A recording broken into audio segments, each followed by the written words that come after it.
আমের এই আচারটা খেতে এত বেশি মজা হয় যে আমের সিজন আসলেই বেশি করে বানিয়ে আমি সারা বছরের জন্য সংরক্ষণ করি।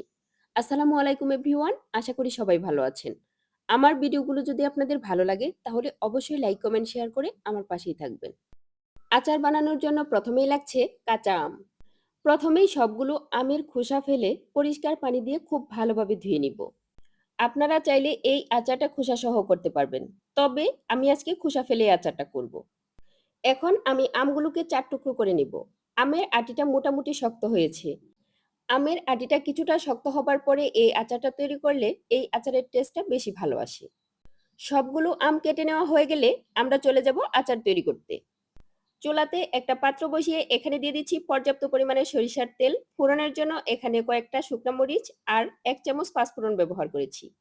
আচারে তেলের পরিমাণটা অবশ্যই বেশি দিতে হবে এবং খুব ভালো মানের সরিষার তেল ব্যবহার করতে হবে।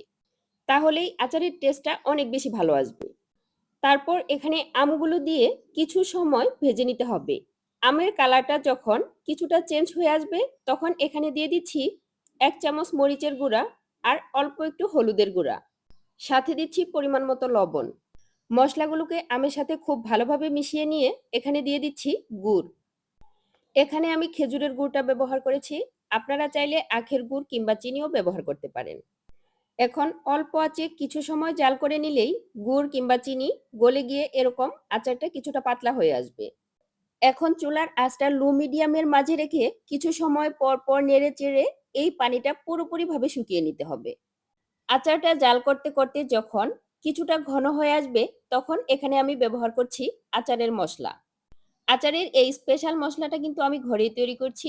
এখানে দিয়েছিলাম কয়েকটা শুকনা মরিচ, ২ চামচ পাঁচফোড়ন, ২ চামচ আস্ত ধনিয়া, ২ চামচ জিরা আর ১ চামচ মৌরি।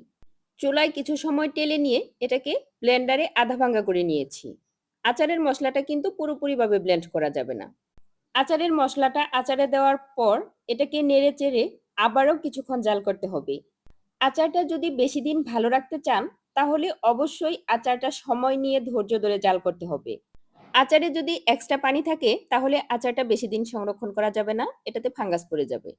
যদিও আমি আচারটা অনেক বেশি সময় নিয়ে জাল করেছি, তারপরেও আমি এখানে কিছুটা ভিনেগার ব্যবহার করেছি।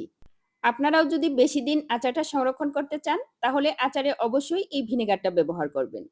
তাহলে আর আচারটা নষ্ট হওয়ার কোনো সম্ভাবনা থাকবে না। আচারটা জাল করতে করতে আচারের কালারটা যখন এমন গাঢ় হয়ে আসবে আর আচারের ঘনত্বটা ঠিক এমন হয়ে যাবে তখন বুঝে নিতে হবে আচারটা হয়ে গেছে।